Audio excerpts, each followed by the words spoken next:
جی، دنیا میں امن کی تلاش اور اسلام آباد کے اندر میلہ سج گیا ہے، وہ ایک ایسا کام پاکستانی تاریخ میں ہوا اور پاکستان کو ایک ایسا اعزاز ملا ہے جو کہ قیام پاکستان سے اب تک ہمیں حاصل نہیں تھا۔ میرے ساتھ سینئر ڈیفنس کارسپونڈنٹ ہیں عبدالستار چوہی صاحب۔ عبدالستار چوہی صاحب، پاکستان نے بالآخر دو بڑی طاقتوں کو ایک میز میں لانے میں پاکستان کو کامیابی ملی ہے، کس نظر سے اسے دیکھ رہے ہیں اور کیا اس کے اثرات کیا خطے پر پڑیں گے؟ بہت شکریہ اسکر چودھری صاحب۔ میں سمجھتا ہوں کہ یہ دو ممالک کے مذاکرات جو پاکستان میں ہو رہے ہیں، یہ دو ممالک کے مذاکرات نہیں ہیں، یہ بنیادی طور پہ دو تہذیبوں کی جو باہمی مشاورت کے بعد ایک نیا ورلڈ آرڈر جاری ہوگا، اس میں پاکستان کو وہ مرکزی رول ملا۔ مطلب میں سمجھتا ہوں کہ ہمیں پاکستان سے لے کے آج تک پاکستان کو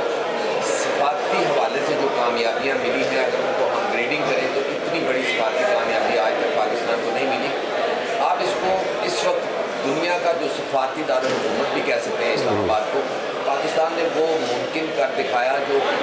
ممکن نہیں تھا، جس کے بارے میں دنیا سوچ ہی نہیں سکتی تھی کہ امریکہ جیسی سپر پاور جو ایک ویک پہلے ایرانی تہذیب کو مٹانے کے دعوے کر رہی تھی یا دھمکیاں دے رہی تھی، وہی سپر پاور ہمارے پرائم منسٹر آف پاکستان کے ایک ٹویٹ کی منتظر تھی، اور پرائم منسٹر آف پاکستان کا جو ٹویٹ آیا، پاکستان کی سفارتی جو کوششیں تھیں ان کے نتیجے میں وہی سپر پاور ایران کے ساتھ مذاکرات کے لیے پاکستان میں موجود ہیں، وفود دونوں ممالک کے،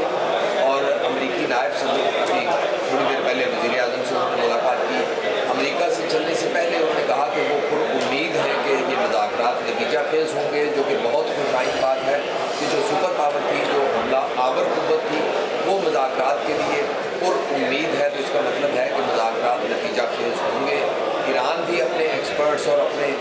ٹیکنیکل جو سائٹس ہیں وہ سارے ایکسپرٹس ساتھ لے کے ان کا ڈیلیگیشن آیا ہے، اور وہ بھی پر امید ہے کہ برف پگھلے گی اور دنیا ایک نئے فیز میں داخل ہوگی، جس میں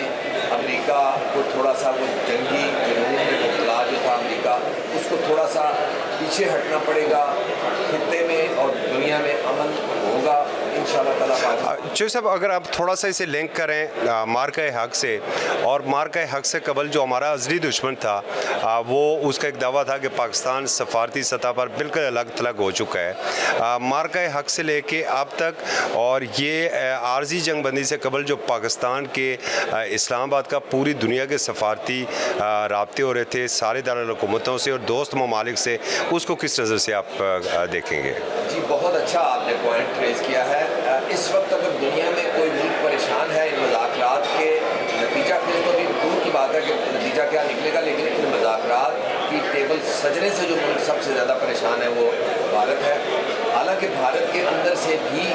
آوازیں اٹھ رہی ہیں کہ اس وقت بھارتی وزیر خارجہ کو پاکستان کا دورہ کرنا چاہیے اور ان کو ان ٹاکس کو بیک کرنا چاہیے، اور ان کو اس ہمسایہ ملک میں جو اتنا بڑا کارنامہ انجام دیا ہے دنیا کو امن دینے کا، تو اس میں بھارت کو اس کی اپریشیشن ملنی چاہیے، پاکستان کو اپریشیٹ کرنا چاہیے بھارت کو۔ اور جو سابق ان کے سفارتکار ہیں وہ تو برملا مودی کو کہہ رہے ہیں کہ آپ کو اس کے حوالے سے پازیٹیو بیانات دینے چاہیے، اور آپ کا جیسچر یہ جانا چاہیے کہ ہمارے ہمسائے کو جو کامیابی ملی ہے ہم اس کامیابی کی ستائش کرتے ہیں،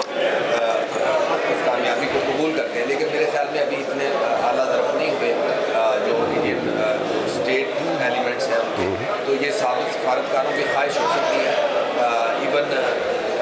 اس کی خواہش ہو سکتی ہے، راہل گاندھی کی ہو سکتی ہے، لیکن مودی اینڈ کمپنی ابھی اس اسٹیج پہ نہیں آئی۔ لیکن میں سمجھتا ہوں کہ یہ مارکہ حق کی کامیابی نے ہی پاکستان کو وہ اہمیت عالمی سطح پر دلوائی کہ جس کے نتیجے میں امریکہ ایران کے ساتھ بات چیت کرنے پر رضامند ہوا، اور ایران بھی اسی کے نتیجے میں پاکستان آنے کے لیے ڈیلیگیشن کو رضامندی ظاہر کی، جنگ بندی ہوئی، مذاکرات جاری ہیں، وفود کی سطح پر مذاکرات جاری ہیں، جس کے بعد میرے خیال میں جو بھی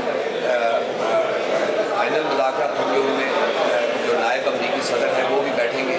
اور پاکستان کی جو ثالثی ہے اس کے میڈیشن ہے اس کے ذریعے یہ کسی معاہدے تک پہنچیں گے۔ میں سمجھتا ہوں کہ یہ پاکستان کی سفارتی اتنی بڑی سفارتی کامیابی ہے کہ آنے والے دنوں میں دنیا کو ایک نیا ورلڈ آرڈر ملے گا، جس میں پاکستان کو اسلامی ممالک کے لیے لیڈنگ رول ملے گا۔ چائنا